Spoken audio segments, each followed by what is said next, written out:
There's a medieval town in southwest Germany called Rottweil. It's quiet now, the kind of place tourists photograph for the cobblestones. But around 73 AD, the Roman army marched through that valley, and they brought something with them that would change dog breeding history forever. They brought their cattle dogs. And from those dogs, over centuries of butchery, warfare, near extinction, and reinvention, came one of the most recognizable breeds on the planet today. This is the real history of the Rottweiler. When Roman legions moved, they moved with livestock. Thousands of soldiers need thousands of calories. And in an era before refrigeration, that meant herding cattle alongside the army. Living meat, walking supply lines. To manage those herds across brutal terrain, the Romans used a large, powerful drover dog, believed to be descended from ancient Mastiff-type dogs of the Asian steppe, brought westward through centuries of trade and conquest. These weren't pets. They were working tools, selected entirely for strength, endurance, and the nerve to push reluctant cattle across mountain passes. When the Romans established a garrison settlement near modern-day Rottweil, a place they called Arai Flaviae, some of those dogs stayed behind. The legions moved on. The dogs didn't. For hundreds of years, the region developed, and those Roman cattle dogs interbred with local Germanic breeds.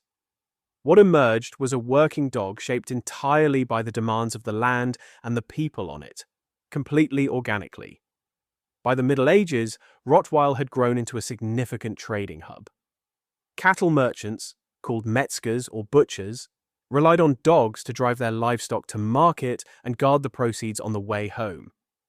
This is where the Rottweiler earns one of its oldest nicknames, the Rottweiler Metzgerhund, the Rottweil butcher's dog. The role was remarkably specific.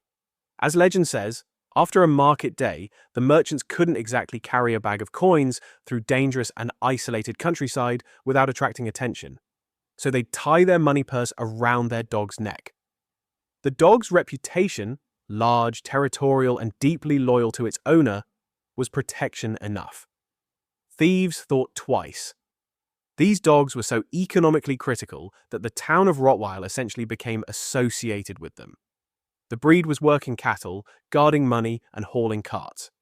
They were functionally an early Swiss army knife in dog form. Here's what almost nobody knows about the Rottweiler. The breed nearly vanished completely in the 19th century. The culprit wasn't disease or war, it was the railroad. By the mid-1800s, cattle drives across Germany were being replaced by rail transport. You didn't need a dog to push a herd 30 miles when you could load them onto a train. Almost overnight, the practical need for the Rottweiler collapsed. By the late 1800s, the breed had declined so severely that at the 1882 dog show in Heilbronn, Germany, one of the major breed showcases of the era, there was reportedly only a single, unremarkable Rottweiler entered for display. One dog. For a breed that had been a regional institution for centuries, extinction was a real possibility. What saved them was a shift in purpose. German dog enthusiasts, recognizing the breed's intelligence and physical capability, began developing the Rottweiler as a police and military dog in the early 1900s. The first Rottweiler police dog trials took place around 1910. A German Rottweiler club, the Allgemeine Deutsche Rottweiler Club, or ADRK, was founded in 1907, and it's still the primary breed authority today. The Rottweiler had survived by reinventing itself. The breed proved its value immediately in military contexts.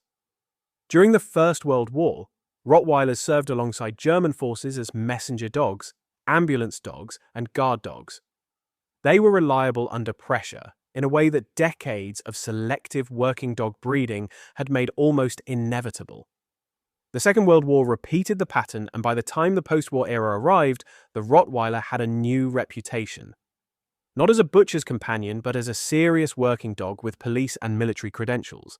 American breeders began importing Rottweilers seriously in the mid-1900s, and the American Kennel Club formally recognized the breed in 1931, though the real surge in American popularity came in the 1980s and 1990s.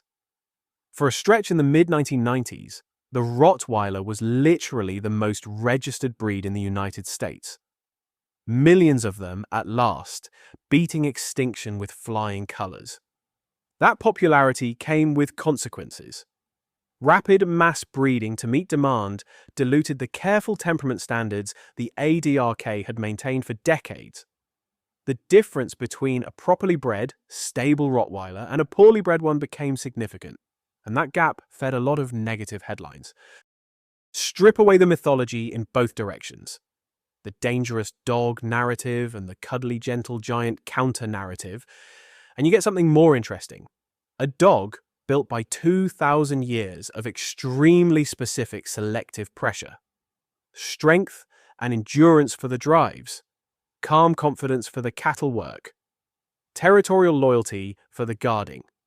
Trainability for the police work. Independence for the cart pulling.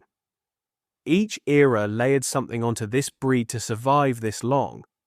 The ADRK breed standard still requires a working title for breeding, meaning Rottweilers used for official German breeding programs must pass a structured test of temperament and obedience. It's one of the most rigorous breed management systems in the world. And it exists precisely because the people who care most about this dog understand what's at stake when you get the temperament wrong.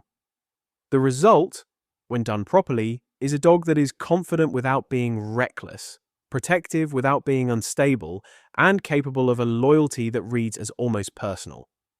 A Roman legion marched through a German valley 2,000 years ago. The cattle dogs they left behind eventually became the Rottweiler, a breed that survived the fall of Rome, the rise of the railroad, 2 world wars, and a popularity boom that nearly bred it into the ground. It's still here. And if you've ever locked eyes with a well-bred Rottweiler, there's something in that gaze that doesn't feel entirely modern.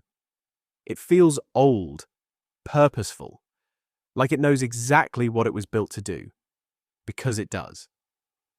If you want more deep dives like this, breeds built for war, for work, and for the edges of history, I've got an ebook linked in the description. 10 Extinct Mastiffs. Covering 10 powerful breeds the modern world has completely forgotten. Over 25 pages for $3.99, links below.